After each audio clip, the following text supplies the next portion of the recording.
সৌন্দর্য উপভোগ করার জন্য বা বিভিন্ন সৌন্দর্য দেখে পাগল হয়ে শুধুই আমরা বিদেশে যাই। আসলে আমাদের দেশে অনেক সৌন্দর্য উপভোগ করার মতো আছে।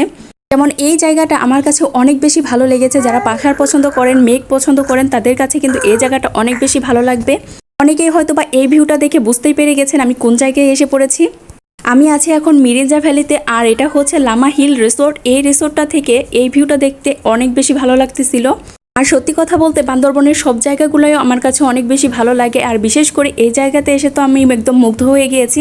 আর ওয়েদারটাও আমাদের পক্ষেই ছিল, তখন অনেক বেশি বৃষ্টি হয়েছিল, যার কারণে পুরাটা সময় আমরা রাস্তা দিয়ে যেতে সময়ও মেঘ দেখতে পেরেছি। রুম থেকে ভিউটাও পুরো অনেক বেশি জোশ ছিল। আর লামা হিল রিসোর্টটাও কিন্তু অনেক বেশি ভালো লেগেছে।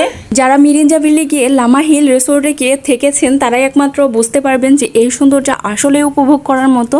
এই সৌন্দর্যটা আসলে বলে শেষ করা যাবে না বা বলে বোঝানো যাবে না। শুধুমাত্র আপনি যখন নিজের চোখে দেখবেন তখনই বুঝতে পারবেন যে এটা আসলে কতটা সুন্দর ছিল। আর এক ফাঁকে তো রুমের ভিউটাও দেখিয়ে দিলাম, আর রুমটাও কিন্তু অনেক বেশি জোশ ছিল। আপনারা যারা গিয়েছেন তাদের কাছে কেমন লেগেছে অবশ্যই কিন্তু জানাবেন, আর আপনারা মেঘ পেয়েছেন কিনা তাও কিন্তু জানাবেন।